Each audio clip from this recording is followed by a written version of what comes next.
Tell me you haven't heard this before. Let's not worry about USC's recruiting class. It's only March. And then we move to April. Oh, don't worry. It's only April. Well, we're now into week number 2 of May. Are they still saying the same thing?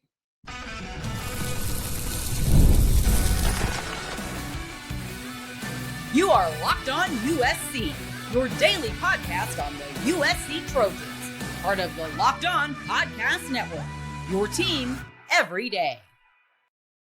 Hey, fight on, everyone. I'm your host, Mark Holkin, and thanks for making Locked On USC. It's part of the Locked On Network, your first listen every day. I don't care where you're listening to this podcast. It's always free. And don't forget, if you're watching on YouTube, I need you to click that subscribe button, smash that thumbs up, and don't forget to hit that bell notification. And that way you're not going to miss an episode. We come at you 5 times a week. Your team every day. This episode is brought to you by Amazon Fire TV Stick 4K. Turn any TV into your Xbox. No consoles needed. Head on over to Amazon.com/Fire TV. Locked On to learn more.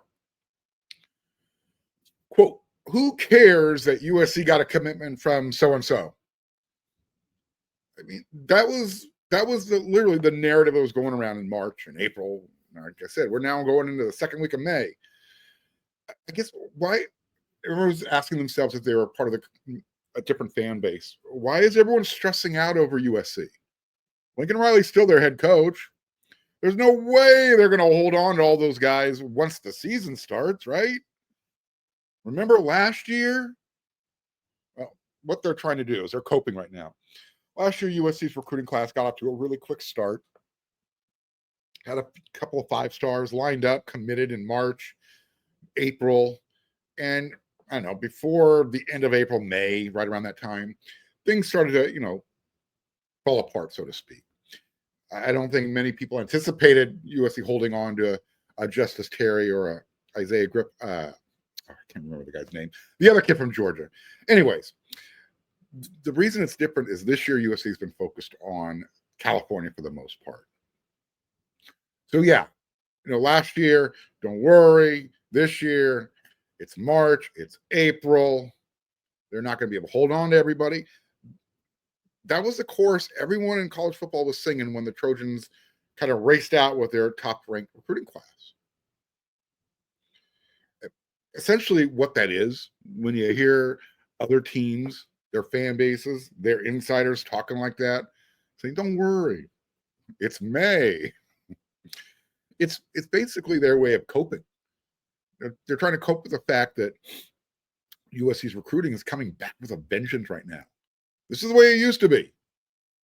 I mean, I don't think USC ever loaded up with 26, 27 guys before you're starting the second week of May. But USC, when they're recruiting, when they're recruiting the right way, it's like, oh, great, USC got another guy. Oh, great, USC got another guy. If you're a USC fan, it feels great. If you're, Oregon, UCLA, somebody else, you're like, oh, great, USC got somebody else. Golf clap. Not only is this different, is USC's 2026 class much different than last year, and there's there's multiple reasons why. They just got all their stuff together. NIL's working. They've made a renewed focused emphasis on the best from California staying home, playing for USC, like it used to be. So not only has no one decommitted from USC's 2026 class like last year, it's actually getting stronger, getting bigger. And honestly, there's no signs it's going to be letting up, or it's not going to be changing anytime soon. So again, while it's still too early for the final stage of grief to set in for everyone who's competing against USC for these recruits, I think right now most are still in the denial part of the 5 stages. Others have moved on into, anger. Maybe they're even approaching the bargaining stage. I'll tell you what, I cannot wait for stage 4 to kick in. Depression. I cannot wait for Oregon and others to hit that depression stage. When it finally sinks in, it's like, oh man, I remember seeing this movie before. It doesn't end well for everyone else. So again, depression happens right before acceptance. Those are your 5 stages. The sooner everybody gets to acceptance, the better off everyone will be, and they can start staying in their own lane when it comes to recruiting. Stop trying to muscle up or flex with USC. You're not going to win too many of those fights flexing against USC when USC is flexing everything they have. Just not. So yeah, I'm looking forward to stage 4 for everybody. I'm not looking forward to stage 5 because that means everyone has to accept it, and I can enjoy that for a minute. But I'll tell you what, I'm going to be totally cool if people want to linger around in the anger stage where they're at right now. Hang out in anger stage 1 for as long as you want. I enjoy watching that almost as much as I'll look forward to stage 4. Here's how I know USC is getting closer to being USC again. Recruiting is off to a fantastic start. And again, it doesn't look like it's going to slow down. But everyone also knows in the back of their mind, if USC wins 9 or 10 games this year, that means 2027's recruiting class is going to follow suit just like 2026. It's that domino effect. And while 2027 doesn't have the same quantity of quality, California is loaded again in the 2027 cycle as well. So you'll have schools like Oregon who, they don't have the player resources that California has. They have to understand that if USC wants their best players from the state, Oregon's not going to get the best players in. And again, it's not just focused on Oregon, but they're the ones who've been trying to take advantage of the situation while USC was trying to get it figured out. Well, those days are over.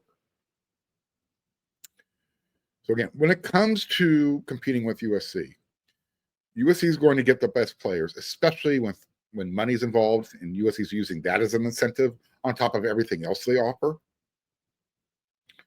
Bottom line is you can't beat USC when they're setting the rules.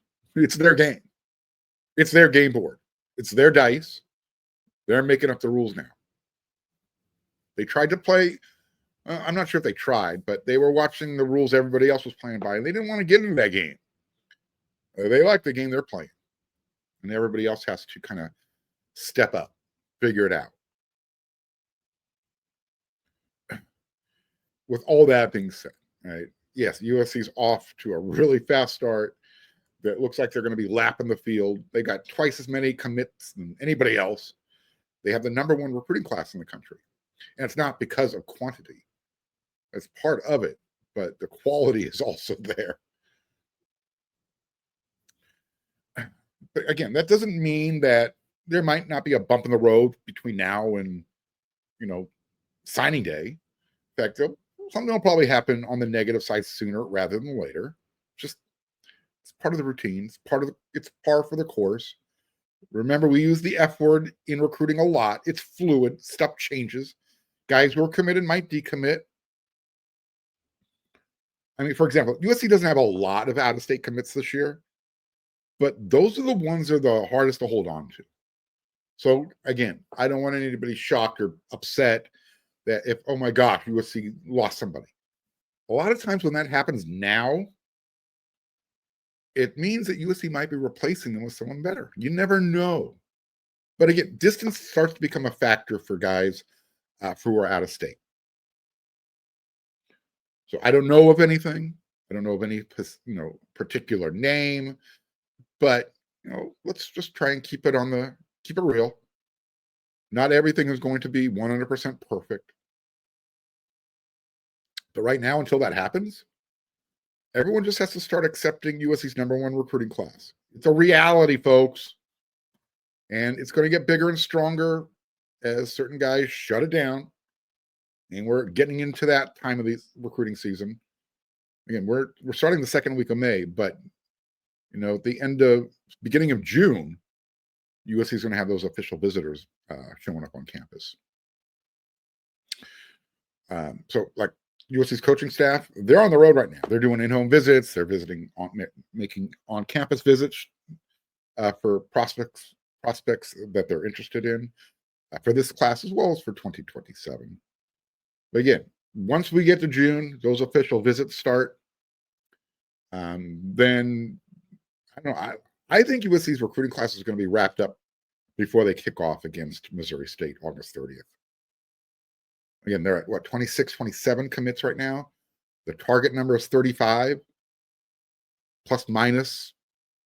Maybe they go over that number. Maybe they come slightly under, depending on the situation. But I do know 35 is that target number. They're close. As I mentioned, you got official visits in June. Kinye Pepe, he shut it down. He said he's not going to be taking any more official visits. He's only going to take the one to USC. That's it. I'm good with that. I'm sure that's not. I don't think that's the news Miami wanted to hear. They were the other team that was probably up against USC for Pepe's commitment. But yeah, right now, for the most part, coaching staff, they're on the road making in-home school visits. Official visits start in June. And during this whole time, everyone's kind of going through their different 5 stages. USC fans, I think, jumped from being really angry, and I'm talking about last year, to all about, they're at stage 5. They're at the acceptance level. There might be a couple of hanging out in the denial stage still. I'm not sure that this is really happening, but whatever. Eventually they'll take the next step. You got anger, denial, bargaining, depression, acceptance. I enjoy when USC is making everybody else feel these emotions. It means USC's back. And I get it. I really do. USC still has to win the games on the field. But those games haven't started yet. So we can enjoy these wins as they happen. And if they suffer a loss along the way before they kick off, okay, it happens. You're not going to go undefeated during recruiting season because it's really rare that you go undefeated during the regular season. So let's not set the bar too high. Let's just enjoy it. Because right now, USC has the #1 recruiting class, and it doesn't look like they're slowing down. If anything, they're just going to keep piling on. We've got a couple more segments to go. Next segment, I'm going to give you my 2 deep now that spring camp is over. And then, as always, we always end the week with my Friday rant. I got something to talk about. There's more cheating going on in the big conference. We'll talk about that too.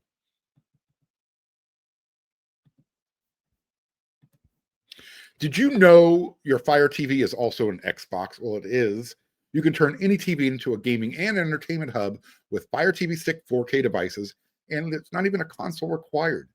Just grab your paired controller, subscribe, or sign in to Xbox Game Pass Ultimate with EA Play included, and you're ready to play. Dive into hundreds of premium titles. Titles like EA Sports College Football 25, Call of Duty, Black Ops 6, as well as Avowed. And as easily as you stream your favorite TV shows, it's making gaming easier. Simple, and it's all on your Fire TV. You'll get endless entertainment as well. With 4K streaming, you can watch over 1.5 million movies and TV episodes from your favorite subscribe services. So if you got a subscription to Netflix or Prime Video or Disney Plus, Max, all those other ones, you're set. I mean, who doesn't have one of those apps already? And for you gamers, you can play high quality Xbox games at a fraction of the cost of your console. If you already have a console, great. Check this out. A Fire TV Stick 4K device is more affordable and it's easier to travel along. So you can take your gaming with you. Wherever you go, just plug it in. You're ready to go. Head on over to Amazon.com. Fire TV locked on to get started. Xbox Game Pass Ultimate subscription and compatible controller is required. Available on select devices, including Fire TV Stick 4K 2nd generation, Fire TV Stick 4K Max 1st and 2nd generation, and Fire TV Cube 3rd generation.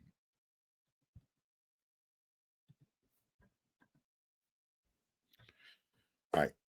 We're between spring camp, the player run practices, the start of fall camp, which will be, I believe, right at the end of July, maybe the very first weekend of August. Remember, USC's first game, the end of August. But you know what? Let me throw out a 2 deep for you.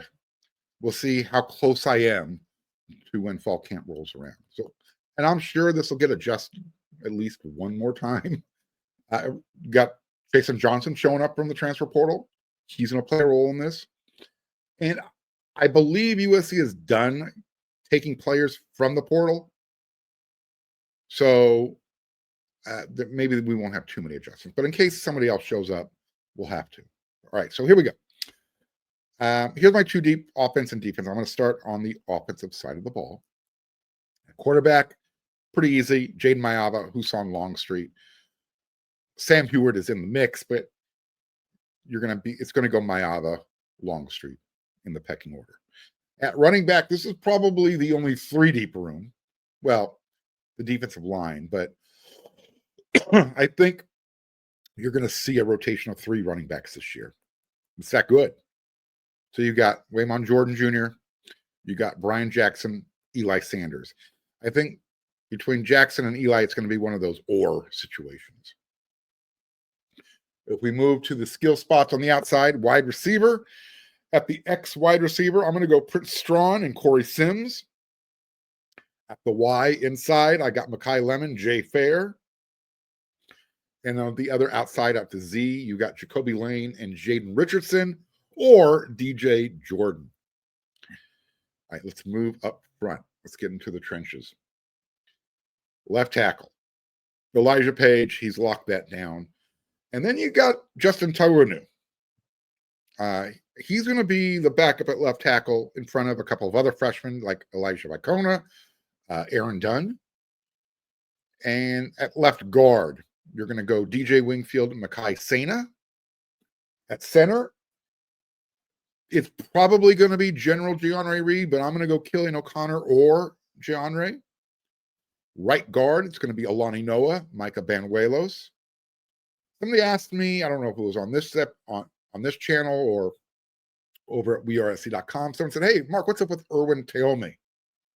It looks like he's going to be at right guard. I think they figured out he's probably not going to be a tackle. And then speaking of tackle, right tackle, Tobias Raymond and Justin Tauanu.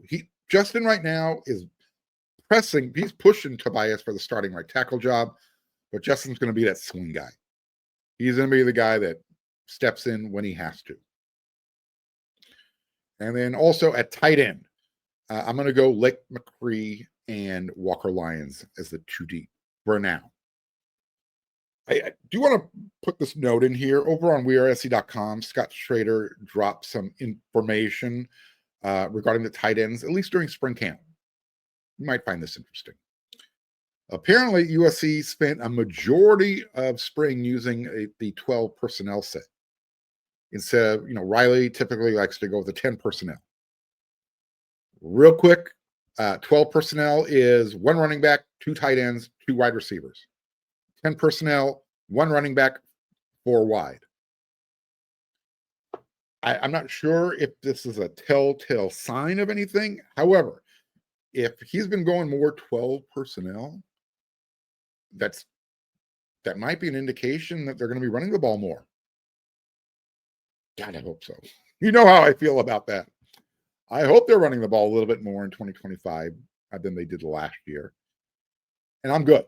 At the very least, it's a more physical look than going, 1 running back, 4 wide receivers, spreading everybody out.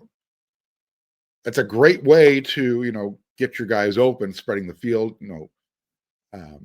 opening up some green grass. But in the big conference, you need to show that physical skill set.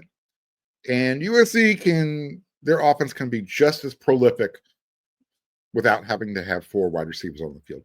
Don't forget, Eli Sanders, he can catch the ball in the backfield as well. So again, I anticipate seeing a little bit different offense this year. Coach Riley learning off of what happened last year, carrying it over into 2025. Let's flip over to the other side of the ball in defense. At cornerback, one side I'm going to say for the time being, it's going to be DeCarlos Nicholson and Braylon Conley. At nickel, I'm going to go Profit and or Sellis. And at the other quarterback, I'm going to go DJ Harvey or Sellis. So we'll see how this shakes out. Again, you got Chasen Johnson who's showing up. He's going to be throwing himself into the mix. We'll see where he ends up in the rotation, what position. If we go to the middle of the field at safety in the secondary, strong safety, I've got Kamari Ramsey and D. Reddick. At free safety, I'm going to go Bishop Fitzgerald and Christian Pierce. And then if we move up the level to the linebacker level, Eric Gentry's going to be your starter at the will. Anthony Beavers Jr. will be backing him up. And then at the middle linebacker spot, you're going to go Desmond Stevens and Jaden Walker, the Michigan duo. And then the deepest room on the roster, as far as I'm concerned, it's amazing how far this room has come in such a short amount of time. Not only is it deep, but it's talented. This could possibly be the strength of the roster right now. Just because of, and I'm talking just by numbers, just because of the depth of numbers they have. So much versatility as well. But here's my two deep if the game against Missouri State was this Saturday. At one defensive end spot, I got Cam Fountain and then Braylon Shelby. At defensive tackle, I'm going to go Devin Tompkins, Jade Abasuri. At the nose, I'm going to go Kobe Pepe or Keyshawn Silver. And then at the other defensive end spot, Anthony Lucas and Jakeem Stewart. What names didn't I mention? Quite a few, right? That's how deep it is. If that's my first 8, and you still got Jamal Jarrett out there, wow. You got the younger guys like Floyd Boucard that Coach Eric Henderson's really high on. We're in good shape. Elijah Newby, didn't mention him yet. A lot of talent in that room. And it's all young. I mean, Anthony Lucas, Kobe Pepe, those are the old men on the team. All right, that's my 2D. There you go. We still got a ways to go. I'm recording this episode for Friday. There's 113 days left until USC kicks off against Missouri State. That's my 2D. Give me yours. Hit me up in the comments section if you're watching on YouTube. Remember, if you're watching the show on YouTube and you haven't subscribed yet, click that red subscribe button. You like what you're hearing, that's why you're back. That's why you're an everyday. Or make sure you smash that thumbs up and click that bell notification so you don't miss an episode. I'm coming at you 5 times a week, giving you all your news and notes about USC. And this is the place to be. Just like USC is the place to be for recruits. All right, one more segment to go. It's my Friday rant. And as you can see there on the rundown, there's more cheating going on in the big conference.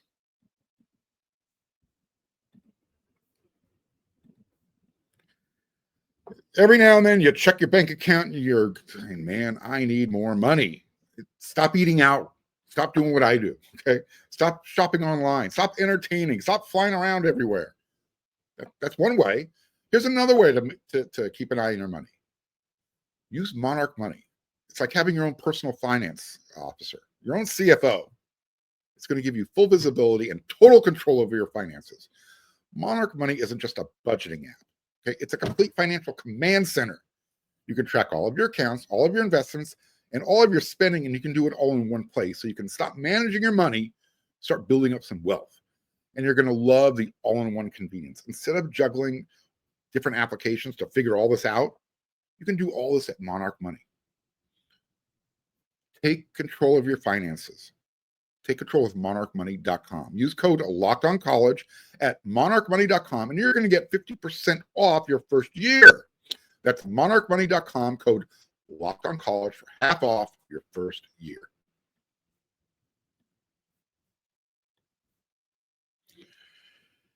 I shouldn't be surprised, but what the hell does Michigan think they're trying to get away with?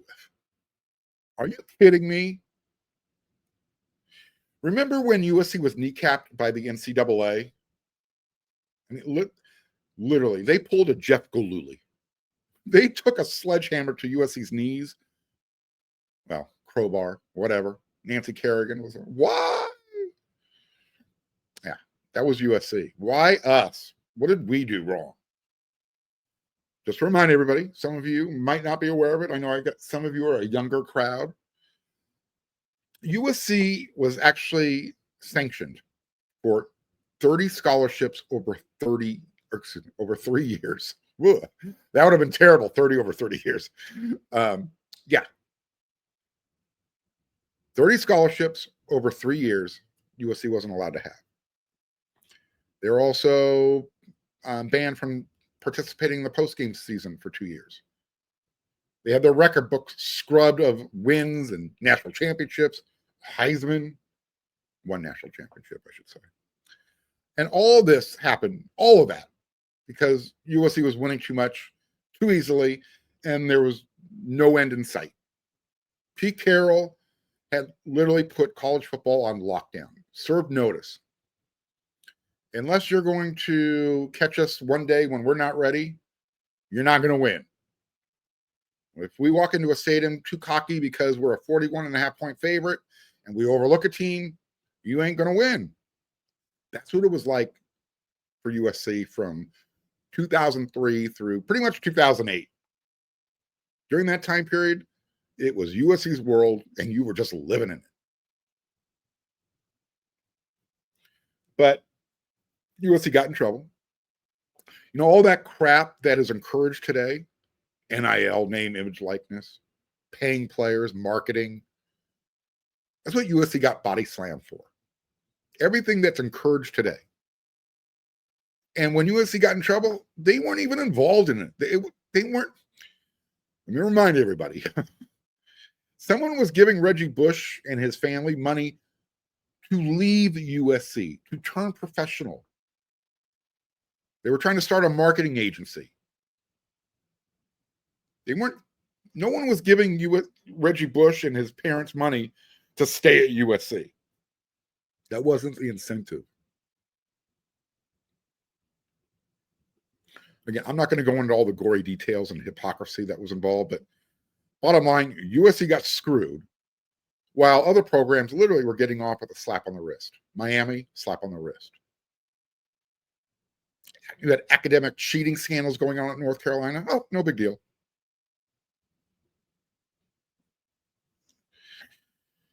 And I'm not even going to get started with all the stuff that was going on in the SEC. Cam Newton. It was just complete BS that was going on. They had to make an example out of somebody. So let's make an example of that West Coast program that's taking away, everything from the SEC. Because if they don't have football, they don't have a life. So now you have an actual program, blue blood program, like Michigan, who got caught cheating, lying. They got caught doing both. They got caught doing both because they were stealing signs.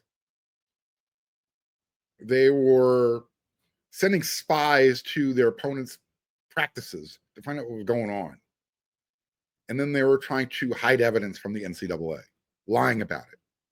So what did Michigan do? Well, Jim Harbaugh had a 3-game suspension where he could work with the team during the week, but he couldn't be part of the coaching staff on game day. Big freaking deal, right? Well, Michigan's trying to take a page. They want to do that. They're self-imposing a 2-game ban on head coach Sherrone Moore. Why are they doing it to Sherrone Moore? Let me tell you why. Michigan is expected to suspend head coach Sherrone Moore for 2 games during the 2025 season, according to ESPN's Dan Wetzel. It's a self-imposed punishment for the advanced scouting and sign stealing case.